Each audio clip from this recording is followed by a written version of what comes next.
விக்ரம் வேதா வந்து பொங்கல் செலிப்ரேஷனுக்கான போட்டி எல்லாத்துலேயுமே வந்து கலந்துட்டுருக்காங்க. அப்போ வந்து ஒரு போட்டியில் வந்து அவங்க என்ன பண்ணுறாங்கன்னா, விளையாடிட்டு இருக்கும்போது கரெக்டாக வந்து அதில் அவங்க ஜெயிச்சிடுறாங்க. ஆனால் வந்து ஆப்போசிட்டில் கலந்துக்கிட்ட அந்த வந்து ஹஸ்பண்ட் ஒய்ஃப் 2 பேருமே தோத்துடுறாங்க. அதனால் வந்து செமையா டென்ஷன் ஆயிடுறாரு. அந்த வந்து ஹஸ்பண்ட் அவர் என்ன பண்ணுறாருனா, செமையா டென்ஷன் ஆகி விக்ரம் கிட்ட சண்டை போடுறாரு. வந்து உங்களை பற்றி எனக்கு தெரியாதா, நீங்கள் 2 பேரும் ஏன் கல்யாணம் பண்ணிக்கிறீங்கன்னு சொல்லிட்டு நல்லாவே எனக்கு தெரியும். செமையாக வந்து ஏமாற்றி தானே கல்யாணம் பண்ணிக்கிட்டீங்க. இந்த ஊர் உலகத்தில் நீங்கள் வேணால் ஏமாற்றலாம், எங்களால் ஏமாற்றவே முடியாது. புரியுதா? நீங்கள் வந்து தன்விக்காக தானே கல்யாணம் பண்ணிக்கிறீங்க, மற்றபடியில் நீங்களாம் புருஷன் பொண்டாட்டியே கிடையாது. அதனால் இந்த கேம் செல்லவே செல்லாது. புருஷன் பொண்டாட்டியில் என்னென்னு தெரியுமா உங்களுக்கு? அன்னுனியமாக வாழணும், நாங்கள் 2 பேர் நல்லா வாழ்கிறோம், அதனால் நாங்கள் வந்து இதில் கலந்துக்கலாம். ஆனால் உங்களுக்கு அருகதை இல்லாமல் நீங்கள் இதில் கலந்துக்கிறீங்க அப்படின்னு நம்ம சொல்கிறாரு.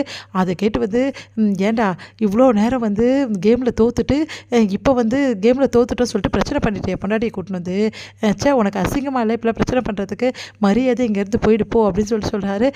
யாருக்கு அசிங்கமாக இல்லை? உங்களுக்கு தான் அசிங்கமாக இல்லை. நீங்களாம் புருஷன் பொண்டாட்டியே கிடையாது. ஆனால் புருஷன் பொண்டாட்டி மாதிரி சீரை போட்டுட்ருக்கீங்க. உங்களுக்குள்ளே என்ன இருக்குது? ரிலேஷன்ஷிப்பே கிடையாது அப்படின்னு நம்ம சொல்லிட்டு இருக்காரு. அதை கேட்டு செமையாக டென்ஷன் ஆகிறாரு நம்ம வந்து விக்ரம். உடனே அவரை வந்து பார்த்துட்டே இருந்துட்டு, வந்து பொண்டாட்டி கூட்டின்னு வந்து பிரச்சனை பண்ணிட்டு இருக்கே, நீ எல்லாம் ஒரு மனுஷனா? உனக்கு அசிங்கமாகவே இல்லையா அப்படின்னு சொல்லிட்டு விக்ரம் திட்டிகிட்டு இருக்காரு. அந்த டைமில் கரெக்டாக யாரை பார்த்துட்டு என்னடா சொன்னேன் அப்படின்னு சொல்லிட்டு கையை வைக்கிறாங்க. 2 பேருக்குமே வந்து கைகலப்பாயிடுது.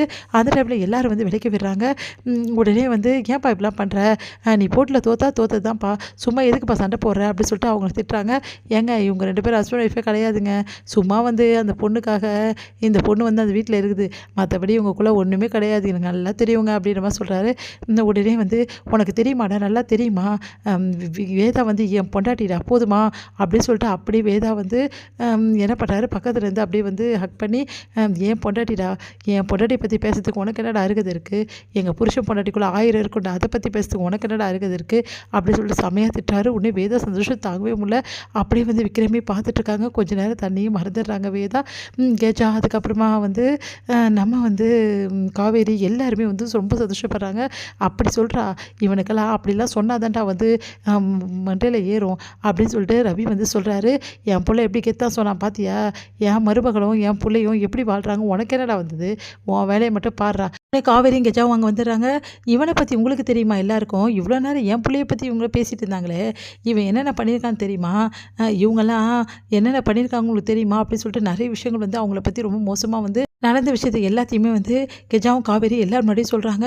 அதை கேட்ட ஐயோ எல்லாமே தெரிஞ்சு போச்சு இவங்களுக்கு, இப்படிப்பட்டவங்க வந்து என் பிள்ளையும் என் மருமகளையும் சொல்ல ஆரம்பிச்சிட்டிங்களா அப்படின்னு சொல்லிட்டு வந்து கெஜா வந்து சண்டை போடுறாங்க. விடுங்க கொஞ்ச நேரம் விடுங்க, அவனை ஒரே மிதி மிச்சிட்டு வரேன் அப்படின்னு சொல்கிறாங்க. வேணாமா கெஜான்னு தடுத்து நிறுத்துறாரு ரவி.